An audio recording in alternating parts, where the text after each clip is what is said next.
Hello everyone. तो आज हम करेंगे practical application of heating effect of electric current. इससे प्रीवियस वीडियो में हमने पढ़ा है heating effect of electric current. तो देखते हैं क्या है। ठीक है, यह class 10th science chapter electricity का टॉपिक है। Generation of heat in a conductor is an inevitable consequences of electric current.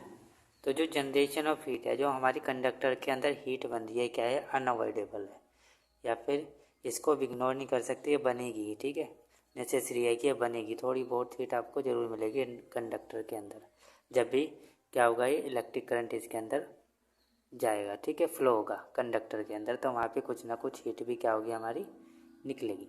In many cases it is undesirable as it convert useful electrical energy into heat. तो बहुत many cases में, बहुत से cases में क्या होगा, ये हमारे लिए क्या है, अनडिजायरेबल है, क्योंकि ये क्या करेगा, इलेक्ट्रिकल एनर्जी को क्या करेगा, जो हमारी यूजफुल इलेक्ट्रिकल एनर्जी है, इसको हीट में कन्वर्ट कर देगा। और हमें तो क्या चाहिए, इलेक्ट्रिकल एनर्जी चाहिए, हमें हीट तो चाहिए नहीं। तो क्या करेगा, कुछ केसेस में क्या करेगा, ये इलेक्ट्रिकल एनर्जी को हीट में चेंज कर लेगा, इसलिए क्या है, हमारे लिए क्या है, अनडिजायरेबल है। कुछ केसेस में इन electric circuit the unavoidable heating can increase the temperature of the component. तो सर्किट के अंदर, इलेक्ट्रिक सर्किट के अंदर जब इलेक्ट्रिक करंट हमारा फ्लो होगा, तो वहाँ पे क्या होगी, हीटिंग होगी, अनअवॉइडेबल हीटिंग होगी।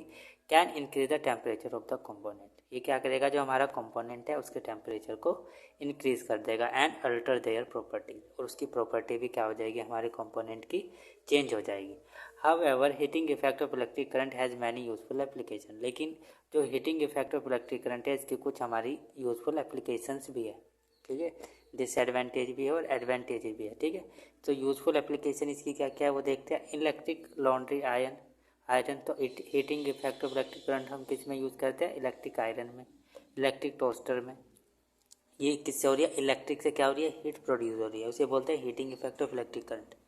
ठीक है, तो जो हीट हमारी प्रोड्यूस हो रही है, हम इसको कैसे यूज़ करते हैं, इलेक्ट्रिक आयरन में यूज़ करेंगे, और इलेक्ट्रिक कोस्टर में भी यूज़ करते हैं, इलेक्ट्रिक ओवन में यूज़ करते हैं इस हीट को, इलेक्ट्रिक केटल, इलेक्ट्रिक हीटर और some of the family device based on Joule's heating. तो ये सारे जो डिवाइसेज है हमारे किसके बेस पे है, जूल्स हीटिंग पे।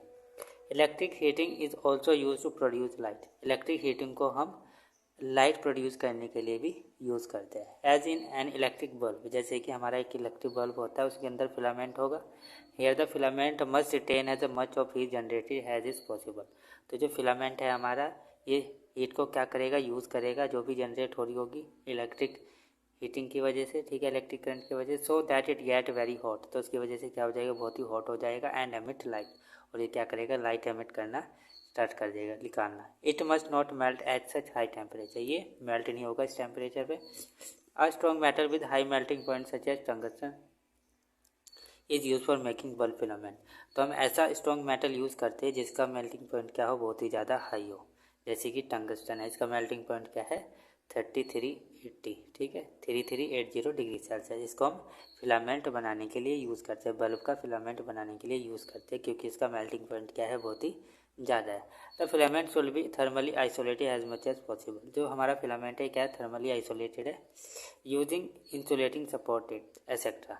The bulb are usually filled with chemically inactive nitrogen and argon gases to prolong the life of filament। तो जो बल्ब है हमारा, बल्ब के अंदर हमने कौन सी गैस फिल कर रखी है, नाइट्रोजन एंड अर्गन। ये क्या है, इनएक्टिव गैस है, ये आपस में रिएक्ट नहीं करेंगी। ठीक है, तो ये क्या है, फिलामेंट की लाइफ को क्या करेगी, बढ़ाएगी, मतलब उसको ज़्यादा टाइम तक चलाएगी। ठीक है, अगर ये गैस उसमें होगी। Most of the power consume by the filament appear as heat. तो मोस्ट ऑफ द जो पावर फिलामेंट कंज्यूम कर रहा है, यूज़ कर रहा है इलेक्ट्रिक को, वो किस किस में दिखाई देगी, हमें हीट में दिखाई देगी। बहुत ही स्मॉल पार्ट ऐसा होगा जिसकी वजह से लाइट निकलती है, लाइट एमिट करेगा। अधिकतर जो इलेक्ट्रिक पावर ये यूज़ करेगा, कंज्यूम करेगा, वो सारी हीट निकालने में यूज़ कर लेगा। बहुत ही कम पार्ट इसका यूज़ होगा लाइट निकालने के लिए, ठीक है, प्रोड्यूस करने के लिए। But a small part of it is in the form of light radiative. बहुत ही स्मॉल पार्ट होगा जिसकी वजह से लाइट हमारी क्या होगी, रेडिएट होगी। ठीक है, another common example of joule heating is the fuse. तो दूसरा एग्जाम्पल एप्लीकेशन क्या है जूल हीटिंग का, fuse. Use in electric circuit, इसको हम इलेक्ट्रिक सर्किट के अंदर यूज़ करते हैं। ये किस लिए यूज़ करते हैं फ्यूज को हम, it protect circuit and appliances by stopping the flow of any unduly high electric current.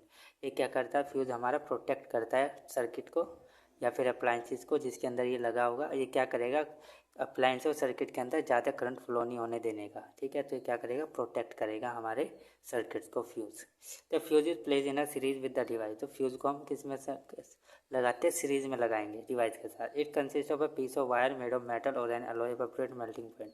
तो ये क्या है, इसकी किससे बन के बना है, पीस ऑफ वायर से मिल के बना है, ठीक है। या मेटल का भी हो सकता है, अलॉय का भी हो सकता है। इसका मेल्टिंग पॉइंट क्या होगा, एप्रोप्रिएट होगा। For example aluminium, copper, iron, lead etcetera. तो ये इन मेटल से मिलकर बना हुआ होगा। If a current larger than the specified value flow through the circuit, the temperature of the fuse wire increase. अगर हमारा सर्किट है, इसके अंदर क्या होगी, जो फ्लो ऑफ चार्ज है, मतलब जो फ्लो हो रहा है करंट इसकी, तो जो फ्लो हो रहा है करंट वो क्या हो जाए, स्पेसिफिक वैल्यू से अगर ज़्यादा आएगा तो जो हमारा फ्यूज़ का वायर है क्या हो जाएगा, इसका टेम्परेचर क्या हो जाएगा, इंक्रीज हो जाएगा, जो फ्यूज़ के अंदर वायर होगा, ठीक है। इस तरह से ये मान लो कि हमारे पास ये क्या है, फ्यूज़ है, ठीक है। इसके अंदर छोटा वायर होगा और फिर ये कनेक्ट होगा इसमें एपरेटस में हमारे, ये एपरेटस के वायर होंगे, ठीक है, इस तरह से। तो इसमें क्या होगा, करंट आएगा, ठीक है। ये करंट आ रहा है तो ये इसमें भी आएगा, ठीक है। मान लो ये जो हमारा अपरेटस है इसके अंदर फॉलो हो सकता है 4 एम्पियर करंट, ठीक है।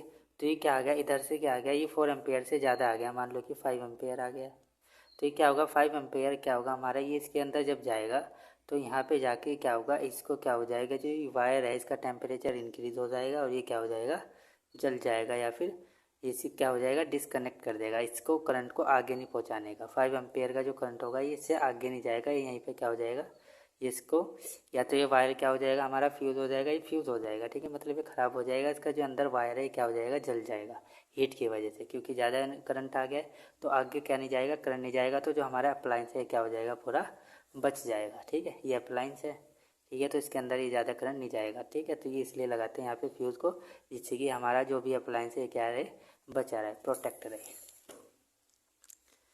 तो this melt the fuse wire, तो क्या हो जाएगा, जो हमारा फ्यूज़ वायर है, जो इसका फ्यूज़ का जो वायर है क्या हो जाएगा, मेल्ट हो जाएगा। ये जो वायर है हमारा इसके अंदर ये क्या हो जाएगा, मेल्ट हो जाएगा, अगर यहाँ पे ज़्यादा करंट आ जाएगा। ब्रेक द सर्किट, और इसकी वजह से क्या होगा, हमारा सर्किट ब्रेक हो जाएगा। The fuse wire is usually encased in car, ठीक है। The fuse use for domestic purpose as rated as 1 ampere, 2 ampere, 3 ampere, 5 ampere, 10 ampere etcetera for an electric iron. It's consume 1 kilowatt electric power when operated at 220 volt.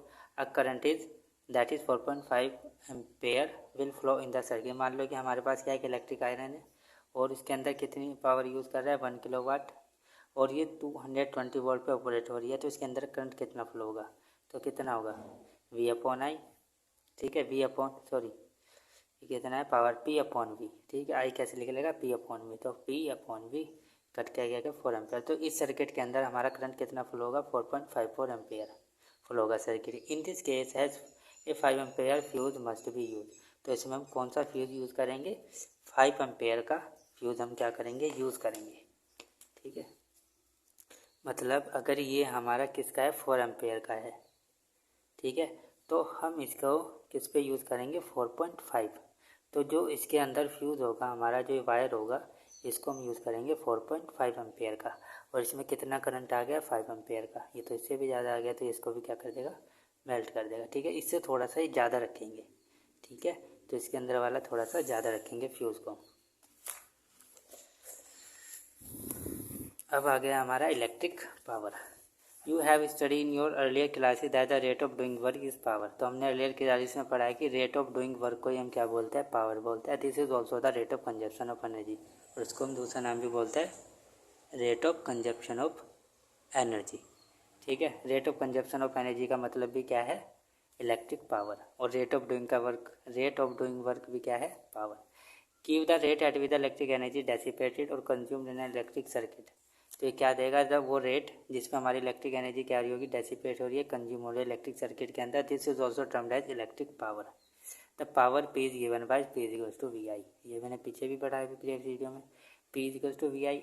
आई को क्या लिख देंगे हम, P को क्या लिख देंगे, आई स्क्वायर आर, ठीक है। मतलब V को क्या लिख देंगे, V हमारा किसके इक्वल होगा, आई आर के। तो यहाँ पे क्या आ जाएगा, आई स्क्वायर आर। फिर आई को क्या लिख देंगे, V अपॉन आर, ठीक है। इस तरह से करेंगे इसको। यह है P is equals to V I, और V हमें पता है क्या होता है, आई आर, ओम्स लॉ से, तो यहाँ पे क्या लिख देंगे आई आर मल्टीप्लाई आई, तो क्या आ जाएगा आई स्क्वायर आर। ठीक है, अब आई क्या होगा हमारा V square upon R, sorry V upon R, यहाँ से निकाल लिया हम स्लो से, तो यहाँ पे रखोगे क्या आ जाएगा V square upon R square multiply R, तो आर से आर गया तो पावर क्या आ गया V upon R, V square upon are.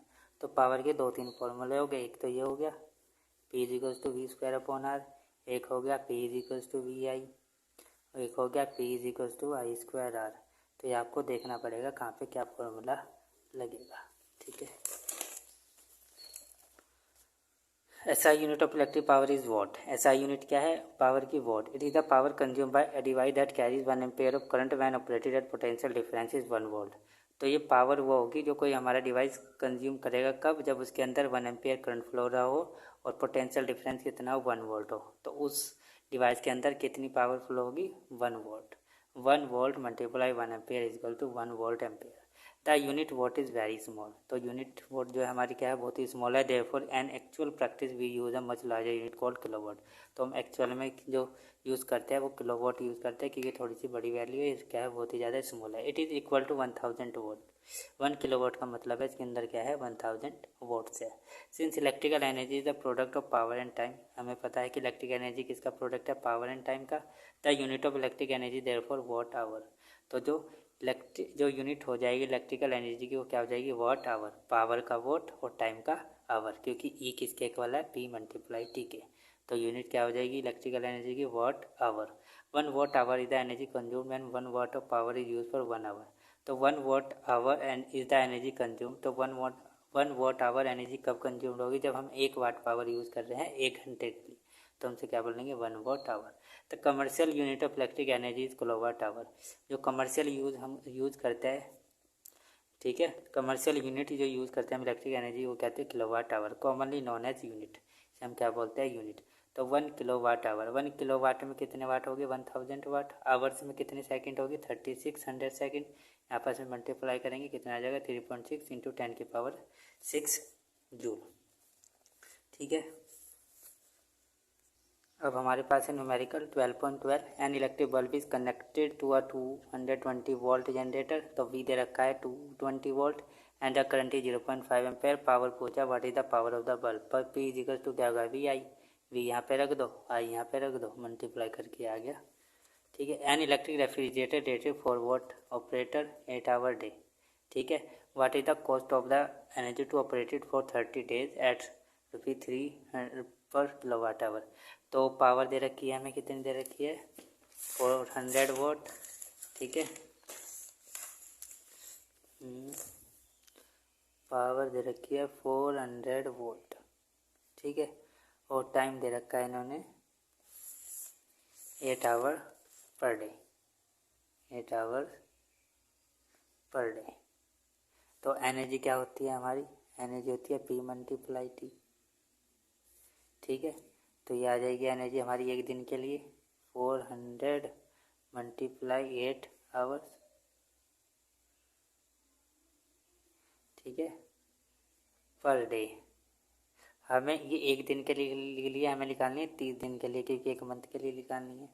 ठीक है, 30 डेज के लिए, तो डेज से तो डेज गया, तो ये कितना आ जाएगा मल्टीप्लाई करके जो भी आएगा ये। ठीक है, तो 30 डेज के लिए कितना आ गया किलोवाट आवर 30 डेज के लिए, और 1 किलोवाट आवर कितना का है ₹3 कॉस्ट है इसकी।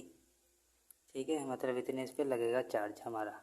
तो हमें कितना निकालना है, ये कितना है 1 किलोवाट, तो 1 किलोवाट में कितना होता है 1000 वाट। ठीक है, तो ये क्या है हमारा वोट है। ठीक है, वोट आवर है, तो वोट आवर को हम किस में करेंगे किलोवाट आवर में, तो 1000 से डिवाइड कर देंगे, तो 3 0 से 3 0 गई, तो कितना आ गया 96 किलोवाट आवर्स। ठीक है, तो 96 किलोवाट आवर का हमें क्या निकालना है चार्ज निकालना है, तो कितना हो जाएगा 3 मल्टीप्लाई 96।